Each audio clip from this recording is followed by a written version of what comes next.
Le 6, Daoud. Tu l'as. Le 7, Delorme. Ils sont plusieurs centaines. Ce qui les rassemble, c'est bien le foot, mais ce ne sont pas des joueurs. Ces sportifs sont les arbitres du département. Et une fois par an, ces bénévoles subissent un test d'aptitude physique. Il faudra courir, donc il y a un test, il y a des temps limités, et puis donc c'est ce qui nous fait valider notre licence d'arbitre, quoi. Ces tests sont obligatoires. Chacun a un temps à réaliser. S'il échoue, c'est carton jaune. Il sera dégradé d'une catégorie. Il y a 10 tours à réaliser avec 40 secondes de reprise entre chaque course de 150 mètres qui doit être fait en 35 secondes. C'est ce qu'on appelle du fractionné. C'est du fractionné, c'est le test de Werner-Elsen.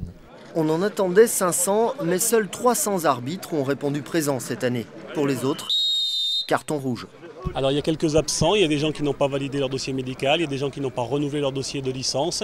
Et puis la désaffection se fait sentir, donc on aura beaucoup moins que 500 arbitres maintenant. Le monde du football étant ce qu'il est, on a de moins en moins d'arbitres. Pourquoi ?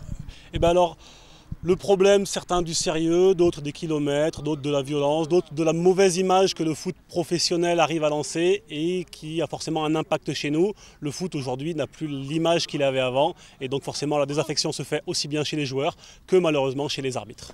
Pour inverser la tendance, le district lance des campagnes de lutte contre la violence et de recrutement des arbitres. Pas toujours évident de mobiliser des bénévoles. En attendant, ceux qui sont là sont motivés. Donc 100% réussite sur le premier test et fin du test.